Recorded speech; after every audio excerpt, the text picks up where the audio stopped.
आहे, कशा पद्धतीने काय? कल्याण डोंबिवली महानगरपालिकेचे स्थायी समिती सभापती, शिक्षण समिती सभापती आणि महिला बाल विकास या तिन्ही सभापतीकरिता आज नामनिर्देशन पत्र जाहीर करायचं आणि दाखल करायचा दिवस आहे.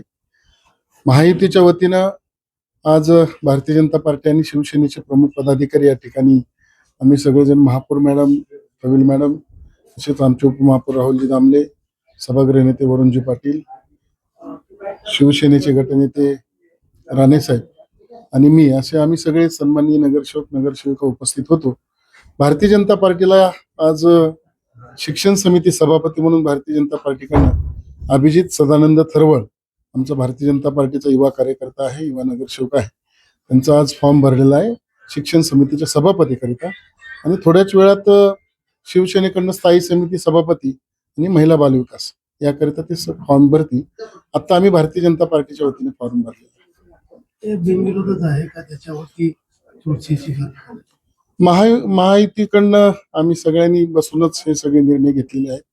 त्यामुळे इथं काही चुरस वगैरे काही विषय नाही. हा भारतीय जनता पार्टीकडनं एकच अर्ज येईल, तसेच शिवसेनेकडनंही स्थायी समिती सभापती आणि महिला बाल विकासासाठी एकच अर्ज येईल. त्यामुळं त्यामध्ये बिनविरोधच अशी निवडणूक होणार आहे. कल्याण डोंबिवली महानगरपालिकेच्या शिक्षण मंडळ सभापतीपदी आज जो मी उमेदवारी अर्ज भरलाय, या अर्जासाठी मी सर्वप्रथम महायुतीचे सर्व नेते, विशेषतः आमचे प्रदेशाध्यक्ष रवींद्रजी चव्हाण साहेब, नंतर महापौर मॅडम, उपमहापौर मॅडम सर आणि कांबळे साहेब आणि महायुतीचे आपले श्रीकांतजी एकनाथजी शिंदे साहेब, खासदार साहेब, या सर्वांचे मी आभार मानतो.